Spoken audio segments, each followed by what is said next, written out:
Which Chargers players are going to impact the 2026 NFL season the most?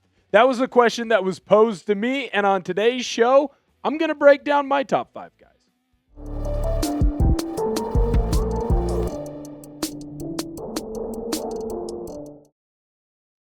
What's going on, everyone? Chargers Now is presented by Prize Picks. I'm your host, Will Ortner, and in my opinion, this is a championship-level team, but just because you are a championship-level team does not mean that this Los Angeles Chargers team is going to easily walk its way into a AFC West title, an AFC Conference Championship game, a Super Bowl.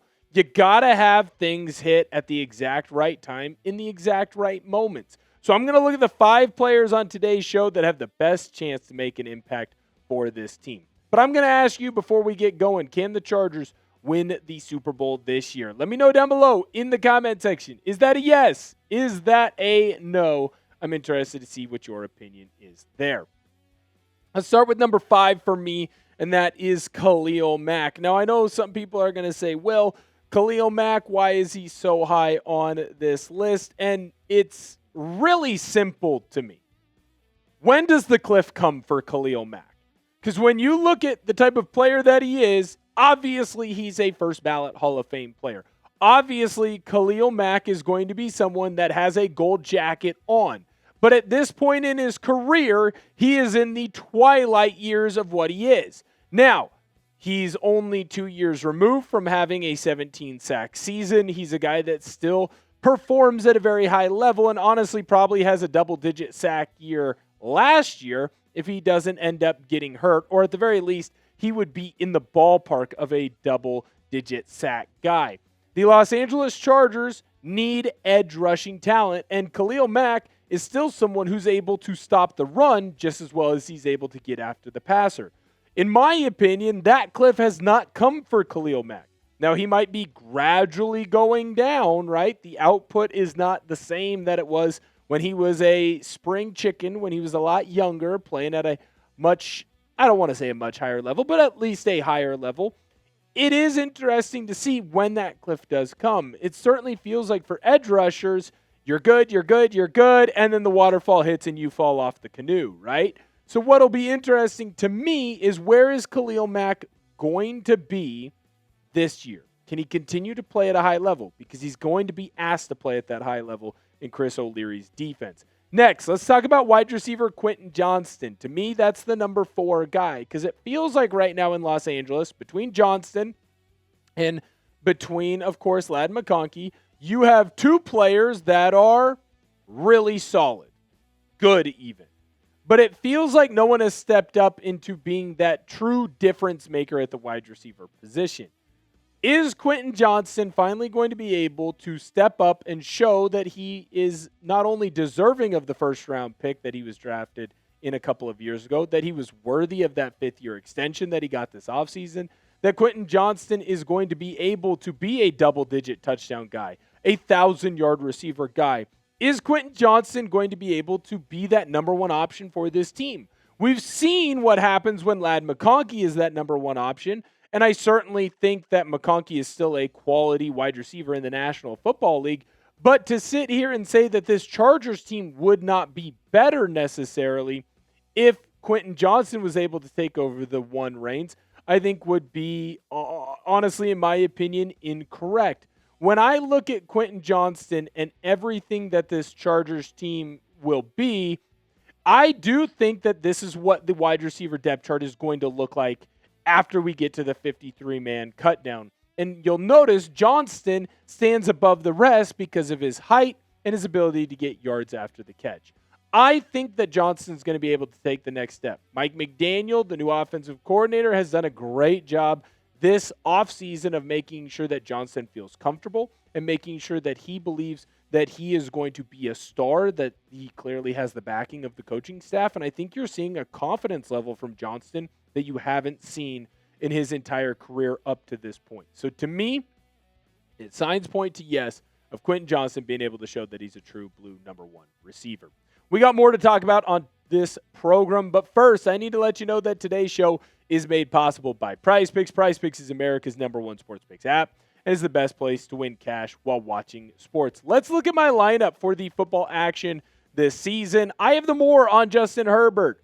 Pass yards. I believe the offense will be much improved in LA, and that should hopefully lead to more passing yards for Herbert. That's why I have the more on his passing yards. I have the more on Quentin Johnston receiving TDs. I believe that Johnston will have more opportunities to catch the football with a hopefully improved offense in Los Angeles. That's why I have the more on his receiving TDs. I also have the more on Rashid Shaheed receiving yards. A full offseason in Seattle should help Shaheed build better chemistry with Darnold. That's why I have the more on his receiving yards. New user offer. Download the PrizePicks app today. Use code HMA when you play your first $5 lineup to receive $50 in lineups. That's code HMA when you play your first $5 lineup to get an extra $50 in lineups with PrizePicks. Clickable link to download the app is in the comments and description. The next most impactful player to me is simple. It's your left tackle. It's Rashawn Slater, man. When you look at this entire offensive line, I think I could have picked Alt or Slater, but you got to have those tackles stay healthy, in my opinion. We have seen what ends up happening to this Chargers team when they are not at 110%. Now, this is obviously the depth chart that I do believe the Chargers are going to be going with after the 53-man roster cut down. And Slater is going to have to stay healthy because I don't know that I trust any of the backup tackles to come in and play well for this team. Slater, has to stay healthy because right now, Slater is really the straw that stirs the drink for this team. When Rashawn Slater has been able to stay out on the field, feels like Justin Herbert stays upright. He's one of the better tackles in the offensive line rooms in the National Football League. The problem is right now, Rashawn Slater has had injury issues from time to time, and that's made him miss 2 seasons of his NFL career so far, or most of 2 seasons in his NFL career so far. When he's out on the field, you can tell the difference in the run game and in the pass game. Quarterbacks feel more confident. Running backs, they feel like they're going to be in a better position. So to me, he has to stay healthy. If he does, then all signs point to some very good things for this Chargers team. If he doesn't, it's going to be a major problem.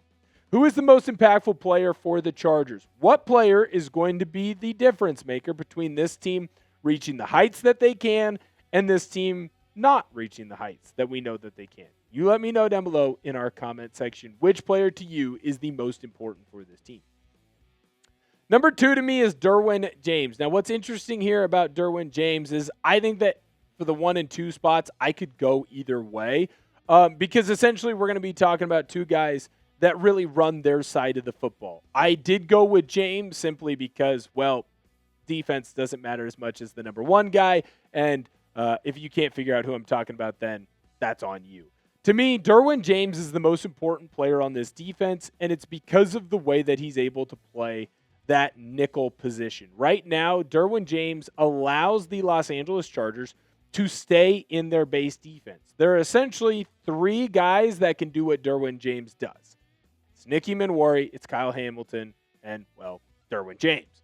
When you look at his stat line last year, obviously he's just under triple digits in his total tackles. He's able to cover the best receivers on opposing teams. Few guys can add into the run game with the level of carefree abandon that he does, while also still being great in coverage. He's a triple-digit tackle guy if he plays all 17 games.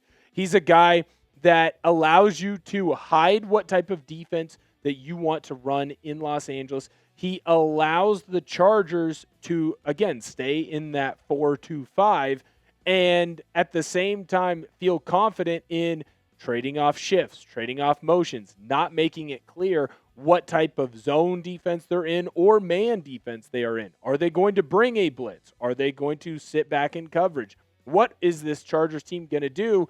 Derwin James allows you to hide the defense that you want to run. It makes life a lot more difficult on offenses. As you see more and more teams adapt that Mike Macdonald style of defense, which the Chargers are doing and did do under Jesse Minter, you're seeing that nickel position really become the key cog in what the defense is able to do.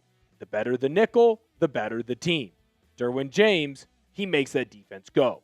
Number one, it's simple. It's the most important position in all of sports, not just in football. It's the quarterback position. The most impactful person on this team is going to be Justin Herbert. And the question at this point is, can he be even better? When you look at the Los Angeles Chargers, it seems pretty simple to me. This team is going to go the way that Herbert goes. And we've seen in the past, when he's gotten to the postseason, it has been because not the sum of the parts, not a great defense, not a great offense. It's been because of Justin Herbert. When the Chargers make it to the postseason, it's because he wills this team.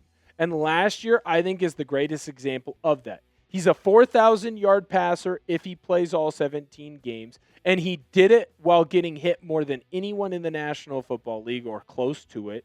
His interception number was greater, but it was because he had to do more things.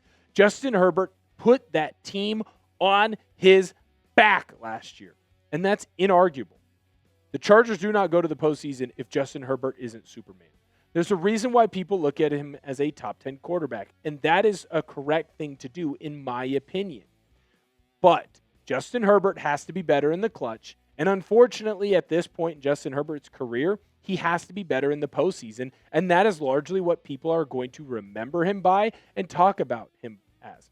I think that you are going to see that pop this year. One, because I think the offense is better designed to help him, but I think for the first time in really his career, maybe that's an exaggeration, but at least one of the first times in his career, Justin Herbert has an offensive mind that is at the forefront of football.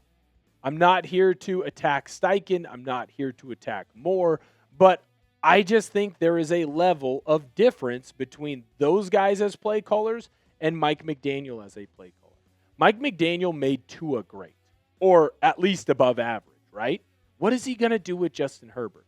You're completely changing his technique. You're completely changing even his stance. Can Justin Herbert go from being a top 10 QB in the National Football League to a top 5 QB in the National Football League? Can he get this team to the postseason again, but not as a wild card, as an AFC West champion? Can Justin Herbert put the team on his back again when needed? Hopefully it's less than it has been in the past, and make sure that the Chargers are in the best position to win football games. I think that he's going to be able to do that. But this Chargers team's success is going to greatly hinge on Justin Herbert. He's going to make a ton of impact on this team. Subscribe to the channel. We got daily content on the channel. It's a holiday weekend. I understand that. We're still getting content out to you. By the way, it is July. It's been July for a couple of days now. That means football is going to be back very soon. End of July, we got training camp news. Don't miss any of it by subscribing to the channel. Can't wait to see you guys next time. Be safe this weekend and bolt up.